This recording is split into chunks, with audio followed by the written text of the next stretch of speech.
Discovery television থেকে Discovery focus অনুষ্ঠানে আপনাদের সবাইকে স্বাগত।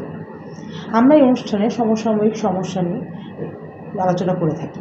আজকে আমাদের অনুষ্ঠানে উপস্থিত আছেন বিশিষ্ট সমাজসেবক ও রাজনীতিবিদ বাংলাদেশ লেবার পার্টি চেয়ারম্যান জনাব সিকান্দার আলী মনি।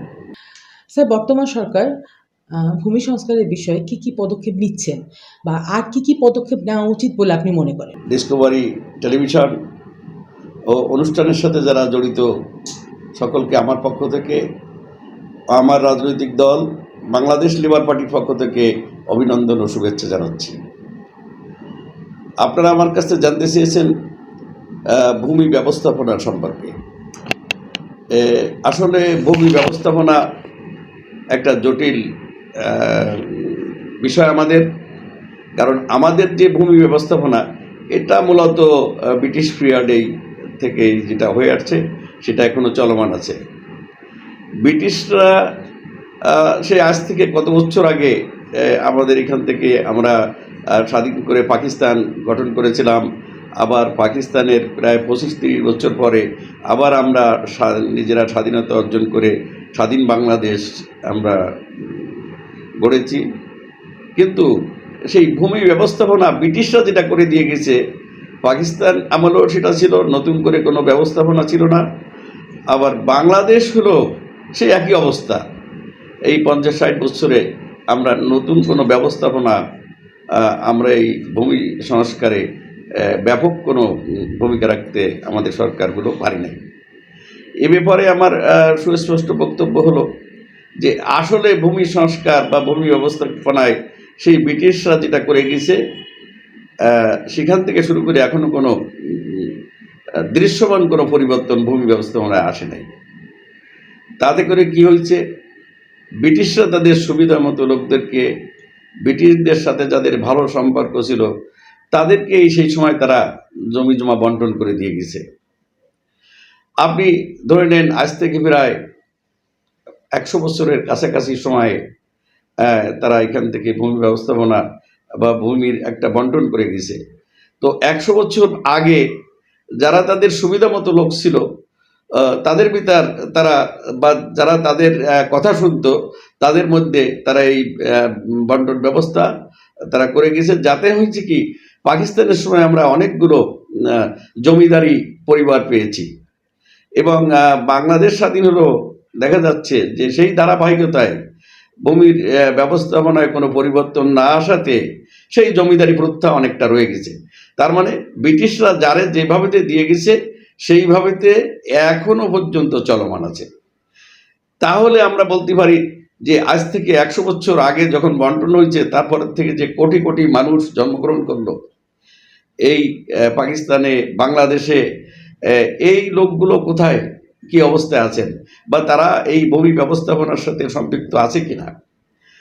আমি খুব দুঃখের সাথে বলতে চাচ্ছি যে এটা যখন আমি গবেষণা করলাম, যে স্টাডি করেছিলাম, এরপরে অনেকটা যে আসলে নাগরিক সুবিধার প্রথম কন্ডিশন হচ্ছে যে ভূমি ব্যবস্থাপনার সাথে সম্পৃক্ত থাকা। তো আমাদের দেশের যে চলমান বা পূর্বের যে ব্যবস্থাপনা ছিল সেখানে কখনোই নাগরিকদের সম্পৃক্ততা ছিল না। ব্রিটিশদের সুবিধা মতো লোকদের কাছে তারা বন্টন করে দিয়ে গেছে। এরপরে পাকিস্তান বা বাংলাদেশে এসে এই ব্যবস্থাপনায় তিল পরিমাণ পরিবর্তন আসেনি, যার ফলে কি হয়েছে, গরিব আরও গরিব হয়ে গেছে, সেখান থেকে মানে কি বলে ওটাকে উদ্বাস্ত হয়ে গেছে, সেখান থেকে যারা রাস্তায় বসবাস করে, যাদেরকে ফুটপথে বসবাসকারীর সংখ্যা বেড়ে গেছে। শুধু শহরে না, আপনি গ্রামের দিকেও তাকায় দেখেন। আমি বছর 10 আগে একটা আন্দোলন শুরু করেছিলাম, সেটা হচ্ছে ভূমিহীন আন্দোলন, এবং এটা আমি উদ্বুদ্ধ হয়েছিলাম। আমি কানাডায় গেছিলাম, কানাডায় যে দেখি যে অনেক হাই রাইজ বিল্ডিং তৈরি হচ্ছে। তখন আমি ওই প্রজেক্টের যিনি ডিরেক্টর ছিলেন ওনাকে আমি জিজ্ঞাসা করেছিলাম যে কানাডায় তো এত বড় হাই রাইজ বিল্ডিং কোথাও দেখি না, তা আপনারা এইগুলো কেন তৈরি করতেছেন? তা ওরা আমাকে যে কথাগুলো বলেছিলেন বা যে জবাবটা দিয়েছিলেন সেটা হচ্ছে, ওরা বলেছিলেন যে কানাডার গভর্নমেন্ট তাদের যে রিফিউজি নাগরিক আছে সেই রিফিউজি নাগরিকদেরকে এই ফ্ল্যাটগুলো তারা বরাদ্দ করবেন, যেহেতু কানাডার আইন অনুযায়ী কানাডার নাগরিকত্ব নিতে হলে সেই দেশের বা সেই ভূখণ্ডের সাথে তাদেরকে সম্পৃক্ততা থাকতে হয়। এটা শুধু কানাডায় না, এটা সারা পৃথিবীতেই সিটিজেনশিপের একটা ডেফিনেশন আছে। সেটা হচ্ছে যে কোনো দেশের নাগরিক হতে হলে, কোনো দেশের নাগরিকত্ব পেতে হলে সেই দেশের ভূখণ্ডের সাথে তার সম্পৃক্ততা থাকা লাগে। দুঃখের বিষয় সবচেয়ে আমাদের দেশে দেখেন, আমরা প্রায় 18 থেকে 20 কোটি লোক এদেশে বাস করি। এর মধ্যে আমি সর্বোচ্চ মনে করি 1 থেকে 1.5 কোটি বা 2 কোটি মানুষের নামে ভূমি আছে, আর বাকি সব উদ্বস্ত, রিফিউজি এবং ভূমিহীন। এমন কোনো পরিবার নাই যে পরিবারে এক পরিবারে যদি 10 জন মানুষ থাকে, তার মধ্যে 1 জন অথবা 2 জনের নামে অল্প সামান্য ভূমি আছে, আর বাকি 8 জন বা 6 জনের নামে কোনো ভূমি নাই। তো এইসব স্টাডি করে দেখা গেছে যে ভূমিহীনদের সংখ্যা আমাদের দেশে 70 থেকে 75% হয়ে গেছে। তা আমি যখন কানাডার গভর্নমেন্টের ওই পলিসি দেখলাম যে সে দেশে নাগরিকত্ব নিতে হলে ভূমির সাথে সম্পৃক্ত হতে হবে, এবং তারা যাদেরকে রিফিউজি নাগরিক দিচ্ছে তাদের জন্য তারা এই ফ্ল্যাটগুলো তৈরি করছেন, তখন আমি বাংলাদেশে এসে আমি সর্বপ্রথম 50 বছরের কিস্তিতে এদেশের সমস্ত ভূমিহীন নাগরিকদের একটা করে ফ্ল্যাট দেওয়ার জন্য আমি একটা আন্দোলন শুরু করেছিলাম। আপনারা হয়তো দেখেছেন, দীর্ঘদিন যাবৎ গাড়ির পিছনে আমার ছবি দিয়ে একটা পোস্টার সবসময় লাগানো থাকতো যে 50 বছরের কিস্তিতে সকল গৃহহীন পরিবারকে একটি করে ফ্ল্যাট দিতে হবে। তা সেটা হচ্ছে ঋণের মাধ্যমে। আমি মাননীয় প্রধানমন্ত্রীর সাথে আমি জোটে আছি এবং আগেও জোটে ছিলাম। সেই সব কারণে তার সাথে আমার একাধিকবার সাক্ষাতের সুযোগ হয়েছে।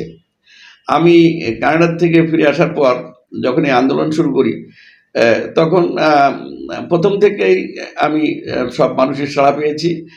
এদেশের আপামর জনগণ বা বিশেষ করে এই ভূমিহীন শ্রেণীর মানুষের ব্যাপক সাড়া আমার সাথে ছিল।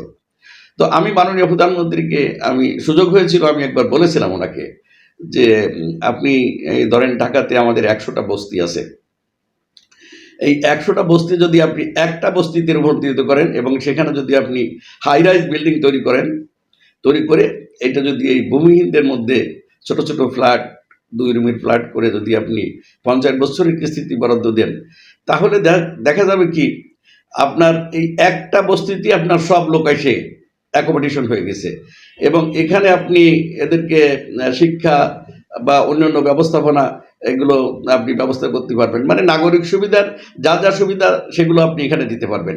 কিন্তু দেখা গেছে আরও প্রায় 99টা বস্তি আপনার খালি হয়ে গেছে, সেখান থেকে আপনি সেগুলো দিয়ে আপনি অন্যান্য কাজের মাধ্যমে রাজস্ব বা বিক্রি করে দিয়ে আপনি রাজস্ব পাবেন।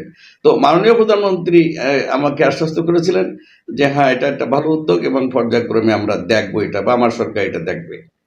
তা যাই হোক, দেখা গেছে পরবর্তী টাইমে উনি একটা কার্যক্রম শুরু করেছেন, সেটা শুধু সরকারি কর্মচারীদের ভিতর এবং যারা গভর্নমেন্ট কর্মচারী 3য়-4র্থ শ্রেণী তাদের জন্য 25 বছরের কিস্তিতে উনি ফ্ল্যাট দিচ্ছেন। তা যাই হোক, ওনাকে সাধুবাদ জানানো হলো। তবু তো কিছু একটা শুরু হয়েছে, যদি কিছু একটা শুরু হয় তাই আরও সামনে আরও এর সংস্কার হবে এবং এই কর্মসূচি আরও ব্যাপকভাবে চলবে। তো আমি যেটা বলতে চাচ্ছি আপনার প্রশ্নের জবাবে, যে ব্রিটিশ পিরিয়ডের থেকে এই পর্যন্ত এখনো পর্যন্ত কোনো ভূমি সংস্কার আইন বা ভূমি সংস্কারে তেমন কোনো ভূমিকা কোনো গভর্নমেন্ট রাখি নাই, পাকিস্তানি সরকারগুলোও রাখি নাই। পরবর্তী টাইমে বাংলাদেশে যত সরকার আসলো কেউ কখনো এই ভূমি সংস্কারে হাত দেয়নি এবং তেমন কোনো এখানে সংস্কার করেননি। আমাদের জনগণ এবং নাগরিকদের সুবিধার্থে আমাদের উচিত সরকারের দ্রুত ভূমি সংস্কার করা। আর এই ভূমি সংস্কার যতদিন না হবে, আপনারা শুধু একটা আইডেন্টি কার্ড দেওয়া হয়েছে আমাদের নাগরিকদের, এটা একটা আইডেন্টি কার্ডে যে একটা এনআইডি কার্ড দেওয়া হয়েছে, এটা ঠিক নাগরিক কী ধরনের নাগরিক এটা এটা মানে ক্লিয়ার বোঝা যায় না যে সে কি স্থায়ী নাগরিক না ভাসমান নাগরিক। তো আমার কাছে মনে হয় যে এটা একটা চলমান প্রক্রিয়া। হ্যাঁ, তবু তো একটা কিছু করেছি আমরা, যে সব লোকদেরকে গভর্নমেন্টের আওতায় আনছে, সুবিধার আওতায় আনছে, একটা নাগরিক সুবিধা, এটাও একটা আইডেন্টি কার্ড দেওয়া হয়েছে, সে বাংলাদেশের নাগরিক। তো আমি অনুরোধ জানাবো যে এটার সাথে সাথেই যেন সকল পরিবারকে, বিশেষ করে ম্যান টু ম্যান না হোক, পরিবার ভিত্তিক হলেও একটা করে ভূমিহীন পরিবারদের একটা করে ফ্ল্যাট দিয়ে 50 বছরের কিস্তিতে তাদেরকে দেওয়া হোক, এবং বিশ্বব্যাংক বা এডিবি এইসব প্রজেক্টে ফাইন্যান্স করে। আমার মনে হয় তাদের সহায়তা নিয়ে এইসব প্রকল্প বাস্তবায়ন করলে ভূমি সংস্কার যদিও এখনো হচ্ছে না, বা এটা একটা বড় ব্যাপার, বা সরকার কখন কিভাবে করবে আমার জানা নাই, তবে এই কর্মসূচি প্রজেক্টটা শুরু করলে অনেক লোক এতে সহায়তা পাবে, এবং দেশ এবং জাতি আমরা সবাই সুবিধা ভোগ করতে পারবো। শুনলাম জনাব সেকান্দার আলী মনির মূল্যবান বক্তব্য। আবারও আমরা কোনো নতুন এক বিষয় নিয়ে আবারও আপনাদের সামনে হাজির হব ডিসকভারি টেলিভিশনে। সাথে থাকবেন, পাশে থাকবেন।